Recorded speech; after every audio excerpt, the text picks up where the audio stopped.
بسم اللہ الرحمن الرحیم۔ السلام علیکم۔ ایک گہری وادی میں ادریس نامی ایک زاہد رہتا تھا۔ اس نے اپنی پوری زندگی مطلق حقیقت کی تلاش میں گزاری۔ دنیا کی دولت میں اس کے پاس صرف ایک کھردرا لباس اور لکڑی کی ایک لاٹھی تھی۔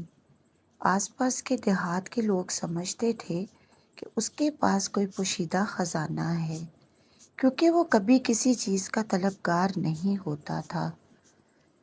ایک طوفانی رات ایک اجنبی مسافر سردی سے کانپتا ہوا اس کی جھونپڑی کے دروازے پر آیا۔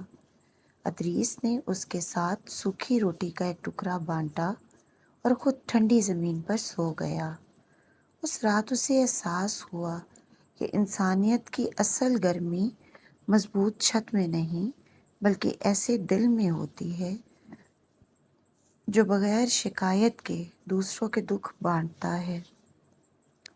اگلی صبح مسافر نے اسے ایک چشمے کے بارے میں بتایا جسے سراب کا چشمہ کہا جاتا تھا، اور کہا جاتا تھا کہ جو کوئی اس کا پانی پیتا ہے اسے کبھی ختم نہ ہونے والی حکمت حاصل ہو جاتی ہے۔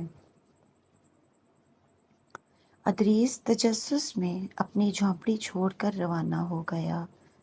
راستہ کٹھن، پتھریلا اور کانٹوں سے بھرا ہوا تھا، مگر وہ رکا نہیں۔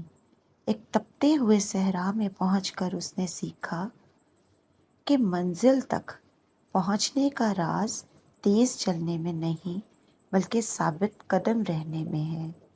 اسے معلوم ہوا سچائی آرام سے نہیں بلکہ صبر اور مسلسل کوشش سے حاصل ہوتی ہے۔ صحرا میں اس کی ملاقات ایک ایسے شخص سے ہوئی جو سونے کی چھتری کے نیچے بیٹھا جواہرات سے سجی بوتلوں میں پانی بیچ رہا تھا۔ اس نے کہا، اپنا سونا دو، میں تمہیں حکمت بیچتا ہوں۔ ادریس مسکرایا اور بولا، حکمت خریدی نہیں جا سکتی۔ جس کے پاس حکمت ہوتی ہے وہ اسے بیچتا نہیں، اور جو بیچتا ہے اس کے پاس حقیقی حکمت نہیں ہوتی۔ اس لمحے اسے سمجھ آیا کہ دنیا میں بہت سے لوگ فائدے کے لیے حقیقت کو بھی بیچ دیتے ہیں، لیکن اصل آزادی اپنے سچے راستے پر قائم رہنے میں ہے۔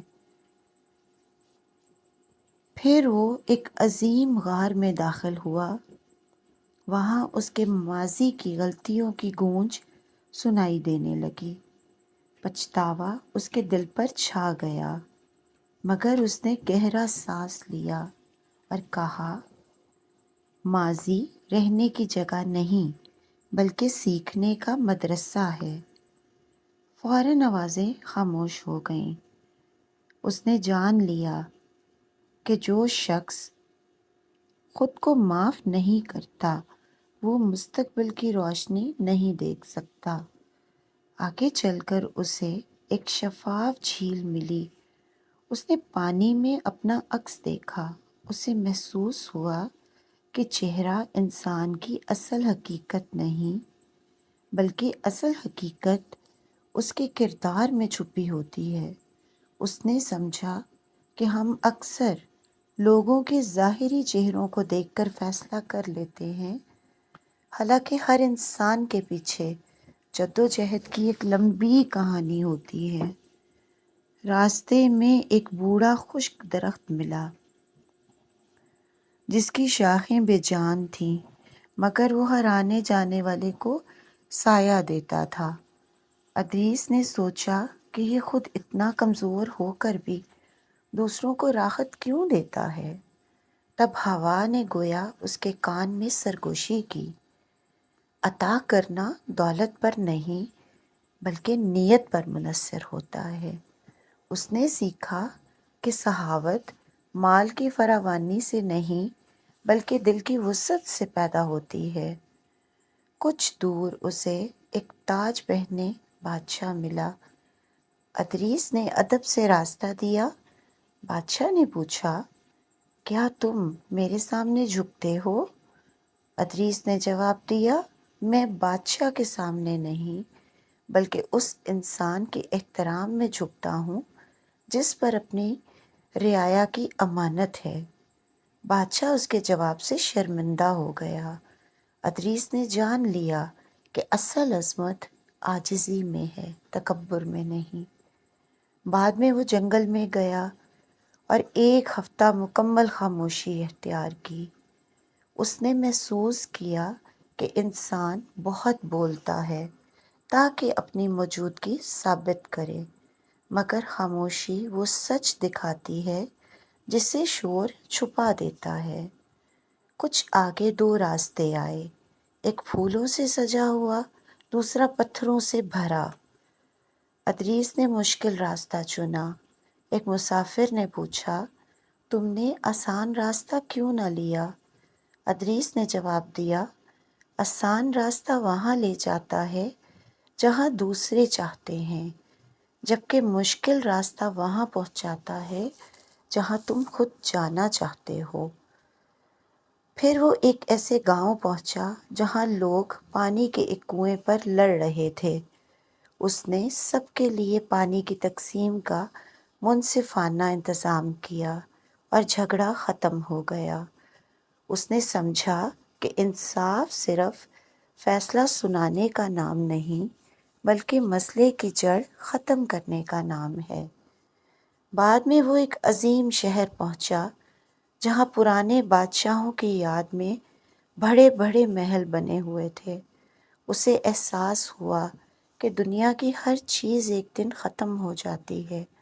اس نے شہر کی دیوار پر لکھا، جو کچھ تم بناؤ گے وہ مٹ جائے گا، سوائے اس اچھے اثر کے جو کسی انسان کے دل میں چھوڑ جاؤ۔ ایک چاندنی رات وہ آسمان پر ستاروں کو دیکھتے ہوئے سوچنے لگا کہ کیا اسے حقیقت مل گئی ہے؟